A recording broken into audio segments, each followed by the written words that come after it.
Good morning. I'm Sandy Walden from Serenity, your Master Grief Coach and Master Grief Coach trainer.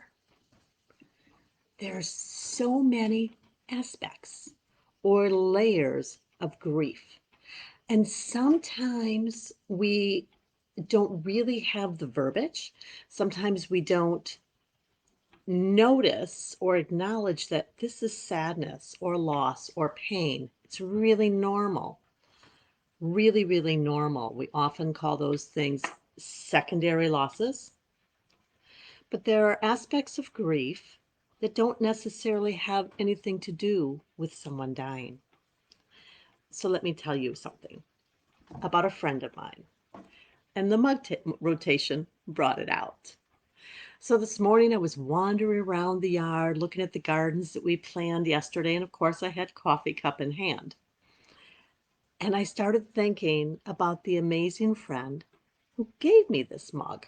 And I love it. I don't know if you can see, there's just a beautiful little crystal here, and it's warm, and it fits just right in my hand. And every time I use it, it makes me think about my friend Catherine. I've known Catherine, I want to say 23, 24 years, something like that. And it's been a relationship that means so much to me. We've sometimes gone many months or even a few years between seeing each other or talking to each other. And it's a wonderful thing because when we pick up the phone or when we see one another, it's as though it was an hour ago. She hears my heart.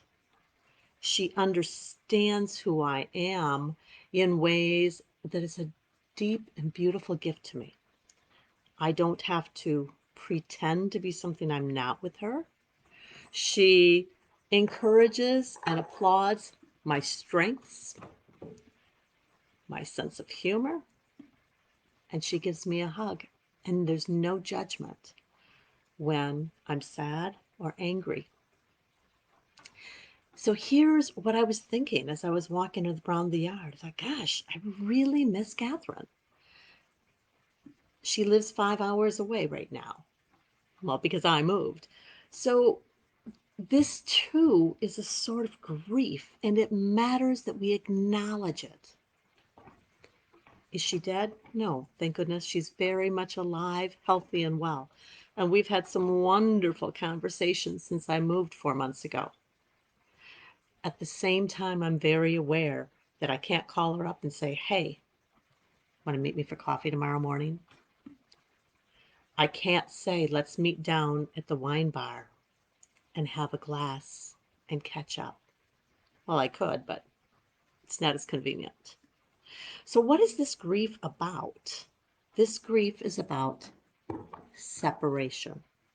And grief is loss or change, separation, something that's very different that we have feelings about.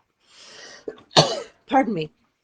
So it's completely appropriate to not dismiss these feelings, but to say, wow, I love this friend. I care about her. She's so tall. She's much, much taller than I am. And she has a smile that lights up the world. I feel good when I'm in her presence. And it's a wonderful thing because she's a very genuine person. I've never seen her pretend to be anything she's not. If she's sad, you know it. If she's angry, you feel it. If she's happy, oh my gosh, the entire block knows it. And most of the time, she's happy. She's very human. She's very authentic and genuine. And she shares that in a way that takes my breath away because I don't always have the courage to show the authentic me in the way she does.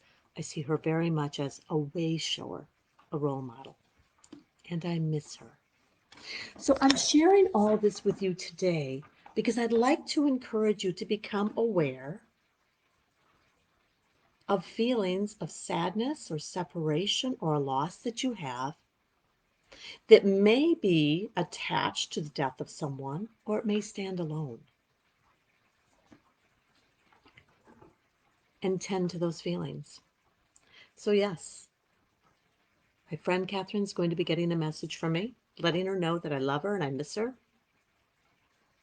And acknowledging those feelings helps me to address the sadness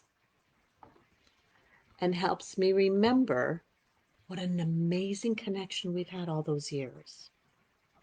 When we express our sadness, our hurt, our pain, our loss, when we give voice to them in a way that's safe and healthy, they begin to heal. Sometimes it's much faster than we imagine. Even using her mug reminds me how close we always are, and reaching out to her fills me with delight, and I feel so much better. I'd like to encourage you to think about some of these feelings without judgment, simply with compassion. And remember, just because it's different than that loss doesn't make it more or less. It simply makes it different. Your feelings, your emotions deserve acknowledgement, compassion, and understanding. Okay, it's time for me to get off this little box and go tend to the day. I wish you a day. I wish you a day of connections, a day of acknowledging the people who are important to you. Maybe give them a phone call, send them a text, drop them a note in the mail. Who doesn't love getting a note in the mail? Let somebody you're thinking of know that you're thinking about them. Maybe it's just a smiley face that you put up on a post-it note. I don't know, but you do. I wish you a day of acknowledging connections and feeling them. If there's sadness, give that sadness your love and compassion. And if there's joy, feed it, feel it, because it's a wonderful thing. I'm Sandy Walden from Serenity, your Master Grief Coach and Master Grief Coach Trainer. I wish you an amazing day.